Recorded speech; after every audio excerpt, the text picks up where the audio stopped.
얼마 전 우리 심야기도회에서 개그맨 김혜선 씨의 간증을 함께 나누었습니다. 개그 콘서트라고 하는 이 프로를 통해서 이름을 알리고 인기를 얻었었는데요. 그런데 그런 가운데 자신이 연기하는 캐릭터가 자기의 성격과 너무나 달라서 이로 인하여 내면의 갈등이 심하고 심지어는 우울증이 겹치면서 날마다 죽고 싶은 생각으로 살았다는 것입니다. 언제 죽을까? 어디서 죽을까? 어떻게 죽을까? 창문에서 뛰어내릴까? 이런 힘든 시간을 보내고 있을 때 독일에 사는 한 친구로부터 연락을 받았습니다. 독일로 잠시 놀러 오라는 것입니다. 그러자 그 한마디에 그는 모든 한국 생활을 정리하고 바로 독일로 떠났습니다. 독일로 간 목적도 죽으러 갔다고 합니다. 어디 은밀한 한적한 곳에 가서 혼자 조용히 죽자고 갔다는 것입니다. 그만큼 상태가 심각했던 것이죠. 그리고 독일의 한 시골에서 은둔하다시피 있을 그때에 그 친구와 같은 일행들 동료들이 좀 있었는데 이분들이 새벽마다 어디를 가는데 봤더니 새벽 기도를 가는 것입니다. 참 독일의 그 시골인데도 작은 한인교회지만 참 열심히 있는 그런 성도들이 있었던 것이죠. 그 일행들이 가니까 자기도 덩달아서 그럼 나도 한번 따라가자 하고 갔다는 것입니다. 새벽 기도를 하는데 정말 뜨겁게 기도를 했다고 합니다. 그런데 자기는 오랫동안 교회를 다녔지만 기도를 할 줄을 몰라서 남들은 다 부르짖으면서 간절히 기도하는데 혼자만 눈을 떠서 멀뚱멀뚱 쳐다보다가 담임 목사님 눈이 마주쳤다는 것이죠. 오늘 이제 주보에 그런 내용들 좀 실었는데요. 어째 목사님 물었습니다. 왜 기도를 안 하냐고. 그래서 말했습니다. 내가 모태신앙으로 교회를 쭉 다녔지만 기도를 할 줄은 모릅니다. 그러자 이제 그 목사님이 이렇게 말했습니다. 그러면 주여 하고 간절히 3번만 좀 부르짖으라. 그래서 그 말을 듣고 이제 주여 하면서 한 번 외쳤는데 그 순간 터진 거죠.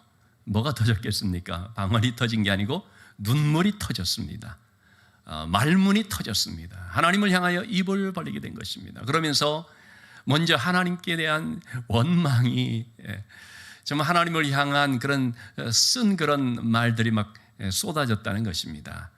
그러면서 기도를 하는데 그때 자기를 따뜻하게 품어주시고 안아주시는 손길을 느낀 것입니다. 눈을 뜨고 주변을 보니까 아무도 자기 주변에 없는데 목사님도 보니까 멀리 떨어져 있는데 이게 뭐지 하면서 하나님의 손길이라는 것을 이제 체험을 하게 된 것입니다.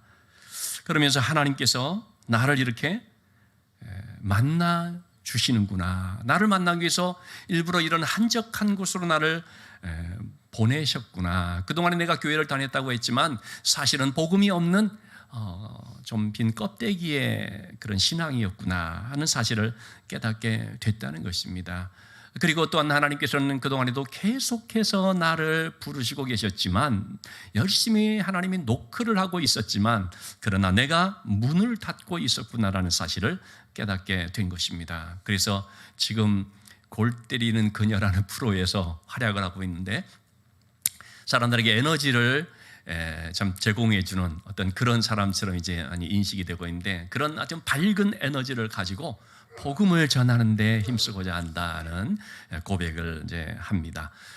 여러분 죽으러 간 그곳에서 참 놀랍게도 하나님께서는 그를 다시 살리시고 불러주시는 그런 은혜가 나타난 거 아닙니까? 저는 이런 것이 바로 하나님의 아이러니, 하나님의 역설이라고 부르고 싶습니다. 우리가 성경 곳곳을 보면 이런 하나님의 놀라운 반전인 하나님의 역설들이 소개가 되는데 그 중에 정말 앞권은 바로 이 사도행전 9장에서 박해자 사울을 주님께서 부르신 사건이 아닐까 싶습니다. 어떤 분들은 그런 얘기를 합니다. 신약 성경에 있어서 가장 중요한 인물은 예수 그리스도시지만 그 다음에 중요한 인물은 역시 사도 바울이 아니겠는가. 왜냐하면 신약의 27권의 성경 중에 바울 사도가 쓴 서신만 해도 13권이나 되니까 정말 비중 있는 인물이라고 볼 수가 있죠. 그 사도 바울의 회심이 사도행전 9장 청년 사울의 회심인 것을 우리가 보게 되죠. 하나님께서는 이렇게 믿는 사람들을 잡아가두고 죽이려고 갔던 그 다메섹 도상에서 사울을 불러내 주셨습니다. 그를 불렀다는 것은 죄 가운데 살고 있던 그를 건져내서 주님의 자녀가 되게 했다는 말입니다. 자, 그러면 하나님께서 왜 그를 부르셨는가? 또는 하나님께서는 왜 우리를 이 세상 가운데서 죄악 가운데서 불러내 주셨는가, 부르심에 대한 내용을 좀 한 두 가지로 살펴보고자 합니다. 첫째로 하나님께서 이 사울을 부르신 것은 교제하기 위함이었습니다. 여러분, 하나님께서 우리를 자녀 삼으신 것은 무엇 때문일까요? 교제하기 위함인 것이죠. 함께하자, 동행하자라는 것입니다. 자, 10절에서 11절의 말씀을 보시면 사울이 다메섹에 있는 믿는 사람들을 잡아 결박하여 끌고 오기 위해서 달려갔는데, 그때 빛 대신 주님을 만나게 되었고, 그는 꼬꾸라지면서 눈이 보이지 않는 가운데 사람들의 손에 이끌려서 어느 집에 좀 집가다시피 있게 되었다는 말씀을 지난 시간까지 우리가 봤습니다. 자, 그때에 바로 이렇게 하나님께서 사울에게 전격적으로 역사하시는 바로 그런 때에 이 다메섹에는 누가 있었냐면 아나니아라고 하는 신실한 제자가 있었던 것이죠. 이 아나니아에게 주님께서 환상 중에 불러서 말씀하셨습니다. 아나니아야 부르자 아나니아가 대답하죠. 주여, 내가 여기 있나이다. 여러분, 이 말씀만 놓고 보면 이 아나니아라는 사람이 어떤 사람인지를 알 수가 있겠죠. 그는 하나님과의 소통 중에 있는 사람이라는 것을 볼 수가 있습니다. 주님 말씀하시면 언제든지 순종할 준비가 되어 있고 자세가 되어 있는 믿음의 사람이라는 사실을 우리가 보게 되죠. 자, 주님께서 아나니아를 불러서 하시는 말씀이 뭡니까? 11절 말씀 나오는 것처럼 일어나 직가라 하는 거리로 가서, 여기서 말하는 직가라는 것은 똑바로 난 길, 영어로 표현하면 straight street이라는 말이죠. 똑바로 난 길로 가면, 다메섹에는 그런 길이 있었다고 합니다.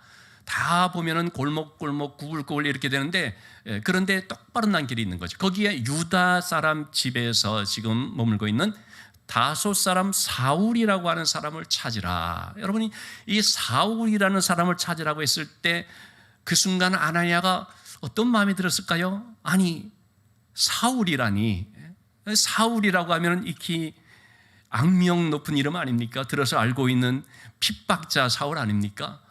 그런데 주님께서는 그 사울이라는 사람을 찾으라 말하면서 덧붙이시는 것이 뭐냐면 그가 기도하는 중에 있다. 기도하는 중이라. 이 기도하는 중이라는 한마디는 모든 것을 함축하는 말이라고 할 수 있습니다.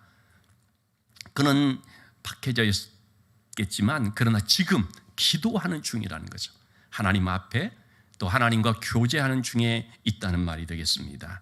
여러분, 신앙생활이라는 것은요, 하나님과의 교제라고 할 수 있습니다. 그런 하나님과의 교제는 지속적인 만남을 통해서 이루어져 가는 것이죠. 주님은 제자들을 부르실 때도 우리 마가복음 3장 14절의 말씀에 무엇 때문에 불러셨는지 이제 말씀을 하시는데, 이에 12를 세우셨으니 이는 했죠. 왜 불렀는가? 자기와 함께 있게 하시고. 가장 중요한 목적은 뭐냐면 주님과 함께 교제하기 위함인 것입니다. 그리고 나서 준비된 가운데 있을 때 세상으로 보내시는 것이죠. 그러나 먼저 주님과의 교제가 있어야 되는 것입니다. 교제하는 가운데 훈련도 받고 가르침도 받고 준비가 되고 하는 것이죠.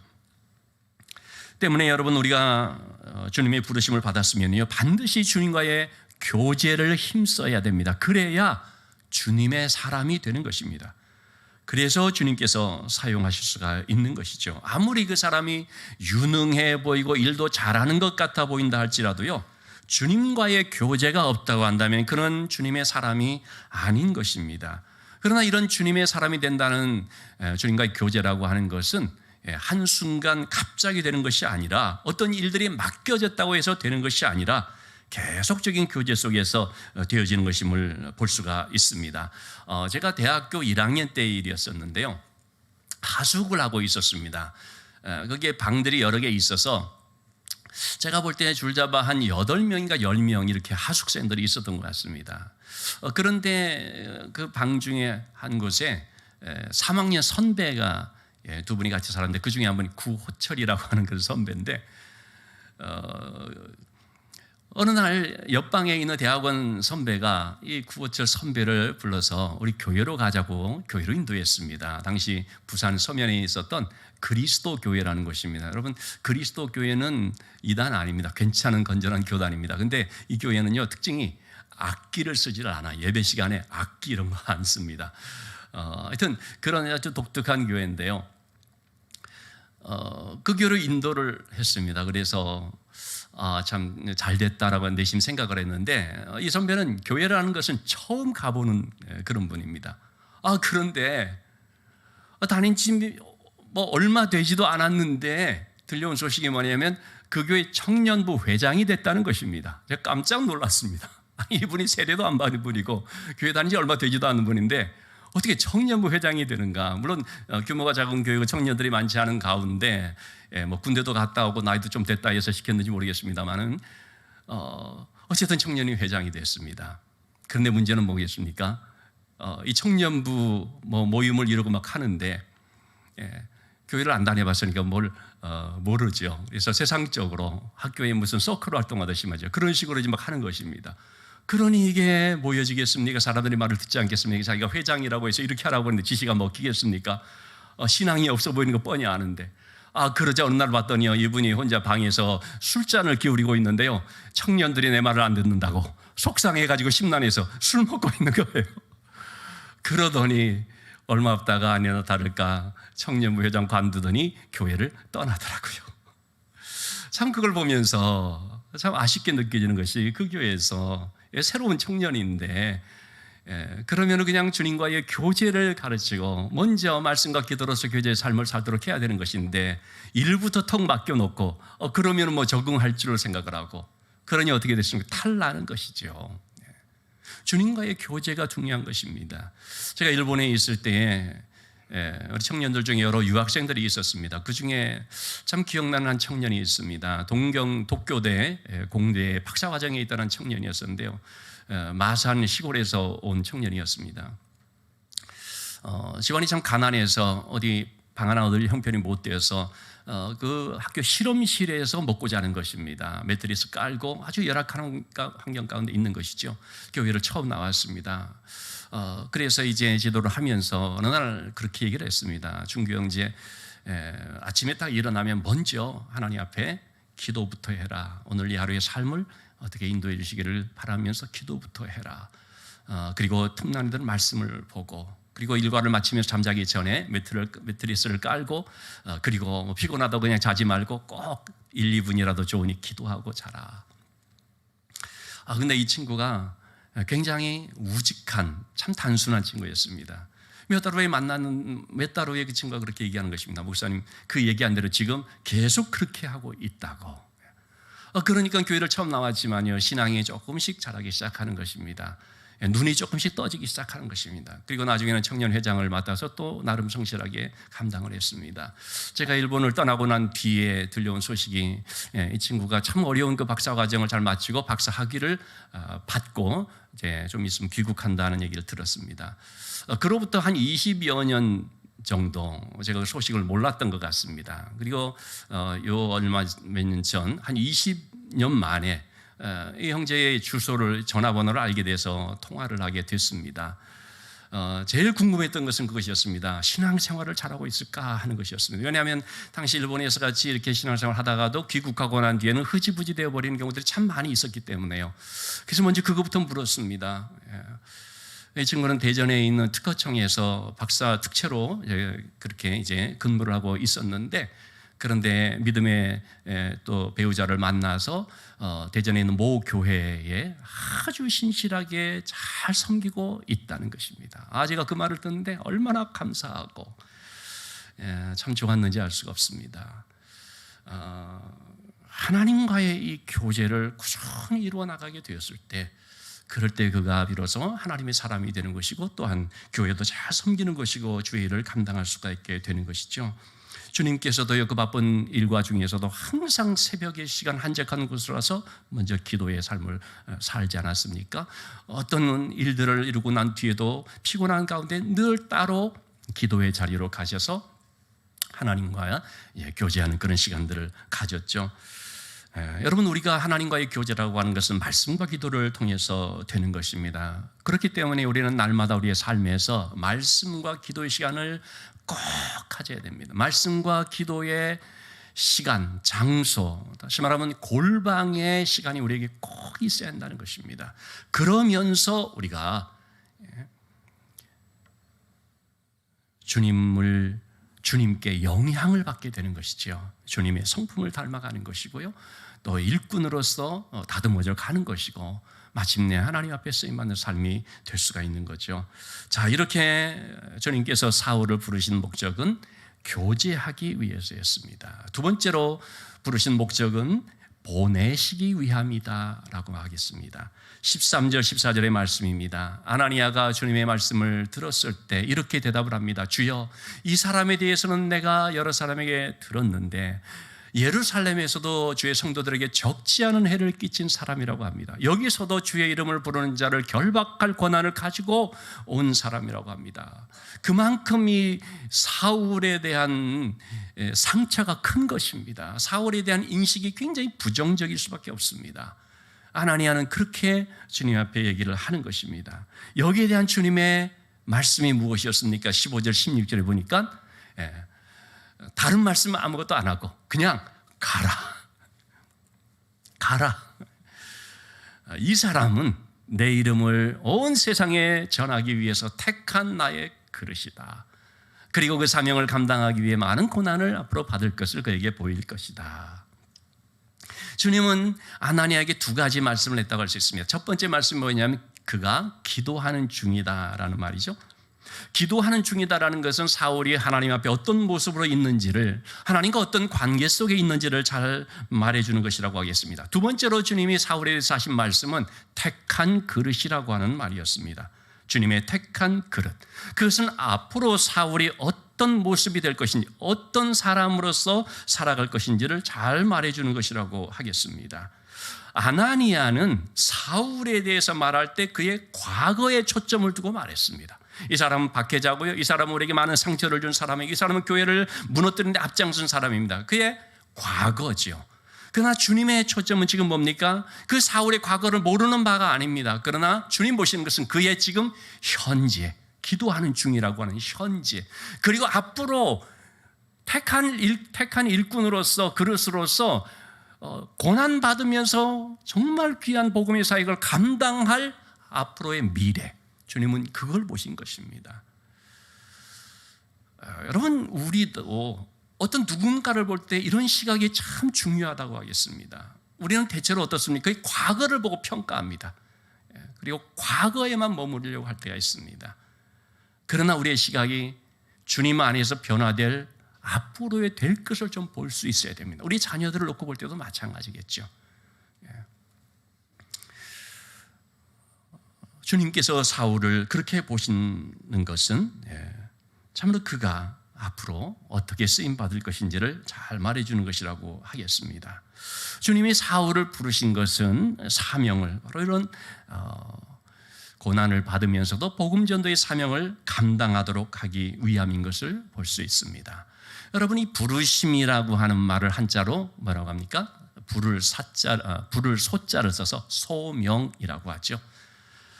그리고 보내시는데 이 보내심이라는 말을 또 한자로 심부름할 사자, 일을 시킨다는 의미에서 사명이라고 할 수 있습니다. 그래서 우리에게는요, 이 주님이 나를 부르셨다는 소명의식과 또한 주님이 나를 세상 가운데로 보내셨다는 사명의식이 있어야 됩니다. 소명의식만 가지고 있는 것이 아니고 그 소명의식을 통해서 또 주님은 나를 사용하신다는 사명의식이 있어야 한다는 것입니다. 그런데 부름을 받았지만 이런 사명의식을 갖지 않거나 혹은 잃어버리게 될 때에 그럼 그의 삶은 어떻게 됩니까? 그 너무나 시작은 창대했는데 나중은 초라하게 되어버릴 수가 있는 거죠. 부름받을 때는 은혜와 감격이 있었는데 그런데 사명을 감당하지 않는 삶이 되면 그는 너무나 쇠약한 삶이 되어버린다는 거죠. 구약의 사울 왕이 있죠. 신약의 지금 사울과 다른 구약의 사울 왕은 처음 시작은 겸손과 순종으로 했습니다. 근데 왕으로 세워지고 왕권이 강화되면서 어떻게 되어버렸습니까? 그만 마음이 높아져 버려서 교만하게 되어버렸고 하나님 말씀 불순종하게 되며 자기 마음대로 하게 됐고요. 결국 그러다가 버림을 받게 됩니다. 사울 왕이 왜 그렇게 부름 받았을 때는 좋았는데 결국 나중은 버림받은 모습이 되어버렸는가? 무엇 때문이겠습니까? 바로 자기를 부르신 이가 하나님이라는 사실을 잊어버렸기 때문인 것이죠. 그러니까 소명의식도 없고 사명의식은 더더군다나 없게 되어버린 것입니다. 여러분, 사울 왕이 세움받은 것은 백성들이 투표해서 백성들의 여론으로 세워진 거 아닙니다. 하나님께서 세우신 것입니다. 그렇기 때문에 나를 부르신 이가 누구신가, 이것을 우리가 잘 알아야 된다는 거죠. 그럴 때 나에게 맡겨진 사명이 무엇인지 알게 됩니다. 여러분, 하나님께서 우리에게 주신 모든 것들, 물질, 건강, 재능 또는 어떤 축복, 이것들은요 사명을 위해서 주신 것입니다. 이런 것들을 주실 때는 부르심의 사명이 같이 있다는 거예요. 이걸 가지고 너 혼자 그냥 누리면서 살아, 이것이 아니죠. 주의 이름으로 바로 그것들을 통해서 복음을 전하도록 하는 것입니다. 이 모든 것들은 내 것이 아니고 단지 나는 심부름꾼이고 청직일 뿐이다 하는 것을 우리가 기억을 해야 됩니다. 자, 부르심이라는 것을 다른 말로 해서 택하심이라고 말할 수 있습니다. 여러분, 우리는요 내가 하나님을 택한 것이 아닙니다. 내가 알아서 교회를, 설린교회라는 걸 택하고 또 내가 내 의지로 예수 믿어야지, 그렇게 해서 된 것이 아니다라는 것입니다. 요한복음 15장 16절 말씀에 분명히 이렇게 말씀하고 있죠. 너희가 나를 택한 것이 아니요 내가 너희를 택하여 세웠나니. 하나님께서 우리를 택하여 부르셨다는 말씀입니다. 이 부분을 바울은 갈라디아서 1장 15절에서 또 이렇게 표현하고 있습니다. 내 어머니의 태로부터 나를 택정하시고, 이미 하나님이 택하신 것이죠. 그리고 어느 시점에 하나님께서 이제 구체적으로 부르신 것입니다. 은혜로 나를 부르신 이가. 이처럼 우리 모두 다 내 뜻과 상관없이 하나님 나를 먼저 택하신 다음에 때가 되어서 우리를 불러주셨습니다. 여러분, 내가 택한 것이 아니고 하나님이 택했다라는 것을 들을 때 자칫 우리가 오해할 면도 있지요. 그거는 멍해고 그것은 일방적인 하나의 속박이 아니냐. 나는 내 자유로 하고 싶지, 그렇게 내가 억지로 그렇게 하는 것은 원치 않는다라는 생각을 가질 수가 있죠. 저도 청년 때 조금 철이 없을 때, 영적으로 철이 없을 때 그런 생각을 해서 그래서 교회를 뛰쳐나가기도 하고 신앙을 내가 좀 떠난다 그런 적도 있었습니다. 그런데 참 하나님의 은혜를 체험하고 난 뒤 깨닫게 된 것은 이런 것이었습니다. 내가 너무나도 하나님을 몰랐고 하나님의 사랑에 대해서 무지했다. 만약에 하나님이 나를 안 부르셨다면 여러분, 하나님의 손에 될 거 아무것도 없습니다. 내가 없다고 하나님이 아쉬울 거 있습니까? 다른 사람 불러서 쓰면 됩니다. 더 말 잘 듣고 더 재능 있고 그런 사람 불러 쓸 수 있는 것입니다. 여러분, 하나님 나를 안 부르시면은요 나만 손해입니다. 나는 여전히 세상 가운데 죄 가운데 허덕이면서 무가치 않은 삶을 살다가 마지막 날 심판대 앞에 서게 될 것입니다. 얼마나 불행한 인생입니까? 그런데 그러할 수밖에 없는 나를 불러서, 그래서 참 하나님과 교제하는 자가 되게 하시고 또 주의 일에 사용해 주셨다는 것, 그것은 한마디로 말하면 은혜요, 은혜다라는 것을 보게 되죠. 정말 은혜로다라고 고백할 수밖에 없습니다. 자, 이렇게 부르심이라는 것을 택하심이라고 말씀드렸는데, 그럼 하나님께서 우리를 무엇으로 택했다는 말씀입니까? 오늘 성경에 보니까 주의 그릇으로 택했다라고 말하고 있습니다. 여러분, 그릇이라고 하는 것은요, 뭘 그 안에 넣느냐에 따라서 그릇의 가치가 완전히 달라져 버립니다. 아무리 좋은 그릇이라고 할지라도요, 그 그릇 안에 쓰레기를 넣어버리면 그것은 쓰레기통이 되어버리는 것이죠. 비싼 도자기 같은 것이라 할지라도요, 거기에다가 볼일을 봐버리면요, 옛날 우리 집안에 있었던 요강에 불과한 것입니다. 어떤 한 사람이 벼룩시장에서요 3달러를 주고서 조그마한 그릇을 하나 샀다고 합니다. 왜 샀냐면 개 밥그릇으로 쓰려고요. 그래가지고 그것을 이렇게 밥으로 쓰고 있었는데, 지나가던 어떤 사람이 아마도 전문가였던 것 같습니다. 딱 보는데 이게 그릇이 범상치가 않은 것입니다. 자세히 한번 감정을 해보자고 했습니다. 그런데 알고 봤더니요, 이게요 한 900년 전, 1000년 전 송나라 시대의 유물이었다는 것입니다. 그래가지고 경매시장에 나왔습니다. 얼마에 팔렸을까요? 300억 원에 낙찰이 됐습니다. 여러분, 300억 원짜리도요, 개밥 주는 걸로 쓰면 개밥 그릇에 불과한 것이에요. 자, 그런 점에서 보면은 그릇의 가치라고 하는 것은 이처럼 그 안에 무엇이 담겨져 있느냐에 따라서 완전히 달라지는 것을 볼 수가 있다는 거죠. 여러분, 우리의 가치도 마찬가지입니다. 내 조건과 내 환경에 따라서 가치가 달라지지 않습니다. 내 안에 무엇이 담겨 있느냐. 아무리 초라한 형편이라 할지라도 내 안에 진짜 보배가 담겨 있으면 그럼 그 사람의 가치가 완전히 달라지는 것이죠. 사울은 그동안에 그 안에 뭐가 담겨 있었겠습니까? 자기의 생각, 자기의 고집, 자기의 의로움, 잘못된 그릇된 열심, 그로 인한 혈기와 분노, 이런 걸로만 꽉 차 있었던 것입니다. 그러니 그는 사람을 파괴하는 그릇이 될 수밖에 없었던 것이죠. 그런데 그런 그릇을 주님께서 십자가의 보혈로 깨끗이 닦아주셔서 마치 설거지하듯이 싹 닦아주셔서 거기에 복음을 담아주시니까 사울이라는 그릇은 어떻게 되었겠습니까? 그는 이렇게 고백합니다. 고린도서 4장 7절의 말씀이죠. 우리가 이 보배를 질그릇에 가졌으니, 자기가 질그릇 같은 존재인데 깨어지고 부서지기 쉬운 연약한 그릇인데요, 근데 이 안에 보배가 담겨 있다는 거죠. 능력이 힘이 큰 예수 그리스도라고 하는 보배가 담기니까, 그러니까 여러분 어떤 그릇이 됐습니까? 보석함이 되는 거 아닙니까? 보석이 담긴 그릇이 되는 거 아니겠습니까?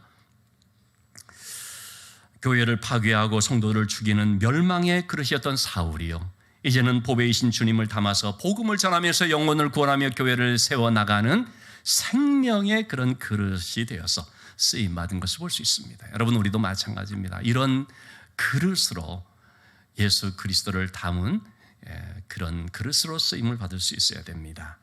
이러한 주님의 말씀에 대해서 아나니아가 이제 어떻게 반응을 하는가를 볼 수 있겠습니다. 17절 18절의 말씀입니다. 주님이 이렇게 사울이 바로 내가 택한 그릇이다라는 말씀을 하게 되자 아나니아는 더 이상 할 말이 이제는 필요 없게 되는 거죠. 아, 주님이 그렇게 말씀하시면 그렇구나 믿고 말씀대로 떠나서, 바로 즉시 떠나서 순종한 거죠. 그리고 주님 말씀하신 그 집에 들어가서 사울에게 안수하면서 말하는데요, 형제 사울아. 여러분, 이 말은 얼마나 참 귀한 말인지 알 수가 없습니다. 그 전에 사울은 뭐였습니까? 성도들에게는 원수요, 박해자요, 심하게 말하는 사람은 사탄의 그런 졸개요, 막 그렇게 했겠죠. 멸망받을 자식이요, 그런 식으로 했겠죠. 그런데 주님 말씀을 듣고 아나니아가 그를 향하여 부르는 호칭이 달라지는데, 형제 사울아. 여기서 형제라는 말은 이제 아델포스라는 말인데, 이 아델포스라는 원어는 델피스, 자궁이라는 말에서 나온 단어라고 합니다. 형제는 어떤 사람이야? 어머니의 같은 자궁에서 나온 자이지요. 사울은 지금 예수 그리스도의 자궁, 생명의 자궁에서 함께 태어난 형제다, 그런 뜻이 되겠죠. 그래서 그리스도 안에서 사울을 만나는데 악수하고 포옹하고 입맞추고 아마 그렇게 하는 모습이라고 할 수 있습니다. 형제 사울아. 여러분, 우리가 그리스도 안에서 전부 이렇게 형제요 자매가 되어야 됩니다.